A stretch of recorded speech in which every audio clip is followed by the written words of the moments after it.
So at that time, it was four of us. It was a Project Libertad in a sense, and it was at the border. We were in a little building, and I was defending every day the individuals who were caught at the border, doing bond hearings, change of venues, so that I can get them off to their, to their family members in New York, Miami, where Chicago, etc. Interesting. So every day, 10, 20 cases. And this is how many years ago? This was in 1991. Wow. 1991. Yeah. Yeah. Yeah. And so we did that, and I felt, well, I was a young attorney. I said, I like this. I like helping people, and it was fulfilling. It was fulfilling. And when I left there, I went back to Crystal City, Virginia, which is outside of Washington D.C., and I created an immigration nonprofit organization. It's kind of funded by Church World Services at the time, and it was mainly focused on Haitians actually who were fleeing. They were coming over from Guantanamo. They called it Guantanamo Bay, boat lift, etc. And they were coming over to the United States when they were fleeing the revolution in Papa Doc or Baby Doc, in a sense, back in Haiti. Right. So there was thousands and thousands coming in. So they mainly hit here in Miami, but the other main aspect was that they were hitting the D.C., Maryland area. And so I was representing them there. Probably had maybe 500 Haitian clients at the time applying for asylum for them in the D.C. area. And mainly the Maryland Eastern Shore, because there was a lot of, we were able to obtain employment for them through all the farming operations and things of that nature on the Maryland Eastern Shore. So I represented them all for asylum. But then at one point, money dried up, because in the nonprofit world, it's what's the hot topic.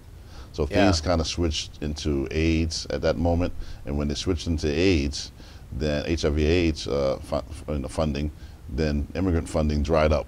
So at one point, Church World Services said, we have no more money for these projects.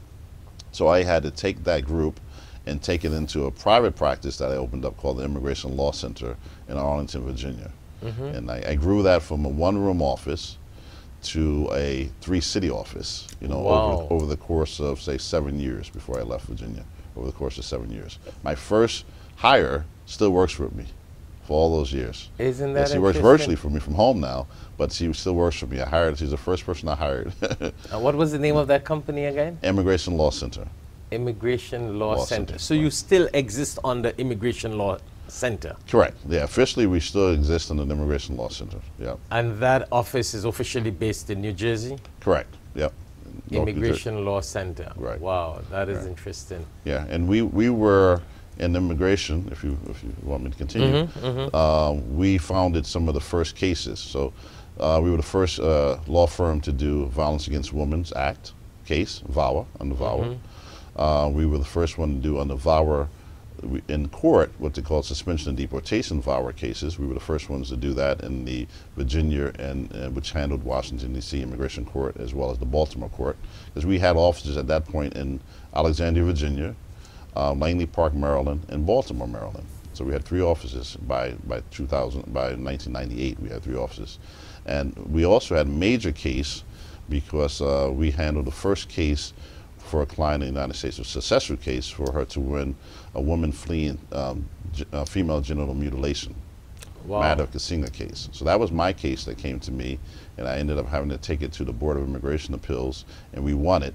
And now it became a segment of immigration. Any woman fleeing female genital mutilation can automatically apply for asylum in the United States.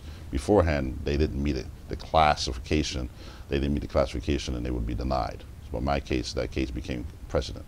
Right. So